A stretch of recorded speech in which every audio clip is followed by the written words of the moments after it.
Welcome to this recording. My name is Ingrid Detloff, and for week 2 of the DALMOOC, one topic is to work with Tableau and visualize educational data and thinking about the learning analytics cycle.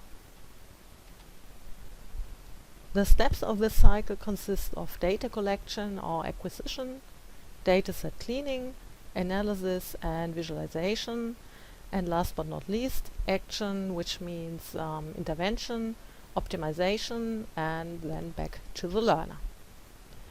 As I don't have educational data I could use for that, I changed the goal more than a little bit and tried to visualize some data which I have access to.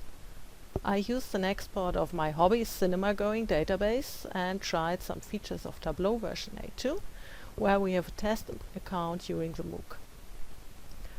At first I played around with available categories of my data and put together dimensions and measures.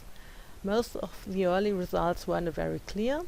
The Tableau company video getting started with 8.2 was really very helpful in order to see the functions appropriately. Then I saw that despite going to the cinema nearly as often as the year before, the sum of the cost dropped immensely. Which is a good thing, you would think, but this was when I got the idea that I could make a story within Tableau of that, because looking at data means looking for outliers, similarities, differences, trends, patterns, and structures. Okay, now to my results of the visualization. Oops, that's the wrong one. Okay. That's where I want to go to. Okay, I created a story with Tableau consisting of a navigation structure with 4 different pages. On the first page I put a dashboard result with 2 graphics which show the number of cinema visits over the years and the costs for doing that.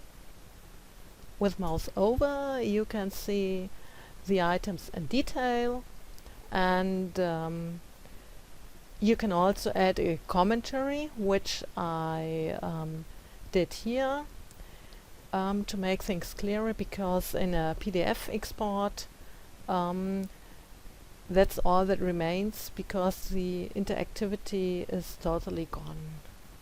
Some examples of the interactivity. You see that there's the strong decline of costs, which are unfortunately not in real, but just because of the currency change from German marks to euro.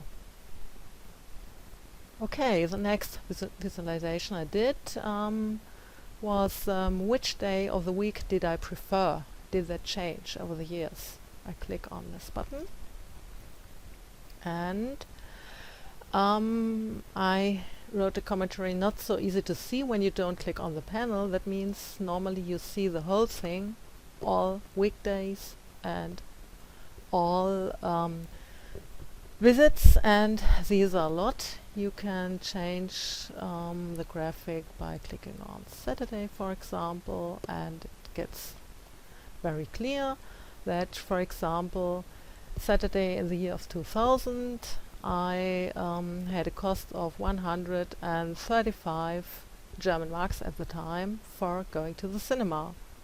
Whereas here on Saturday in 1990, okay, that was just 8 German marks.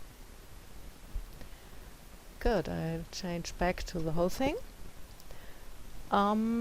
I tried a different sort of visualization for weekdays, which I would like to show you. These functions are all included in the Tableau software, which means you just click on a different layout and the software does it all on its own. I think this kind of visualization is a little bit clearer because it shows that my cinema going decreased over the years and cinema visits began to happen only on weekends some years ago. In 2014, for example, there were no Tuesdays, Wednesdays, Thursdays, and yeah, that seems to be a trend. Okay, where did I spend my money? That's an interesting thing. What you don't see in this graphic is that I got a lot of data with different kinds of visualizations, where I remembered going to the cinema during my vacations in Malta, Toronto, Paris, or the German Alps even.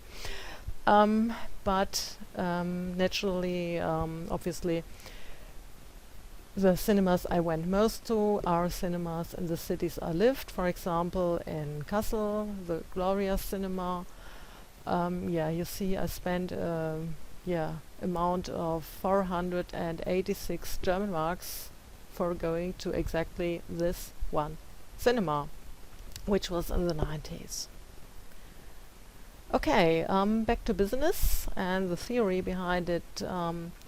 Okay, I saw that especially with manual database entries, you get a lot of different recordings of the same names and so on. That's why librarians use norm databases for persons, etc. And for the moment I ignored the data cleaning, but in a real setting one would have to think of that. The same with the currency changes, which weren't labeled accordingly in my hobby database. And another result for me is that because of the visualizations, the results get more weight because you see them clearer. I think the risk of manipulation of the viewer is even bigger than with, let's say, simpler visualizations, because these functions are so very impressive. But that's the thing the person who makes the graphics is responsible for, and not the software itself. And now, what intervention, optimization can I do with my findings, which aren't educational but recreational?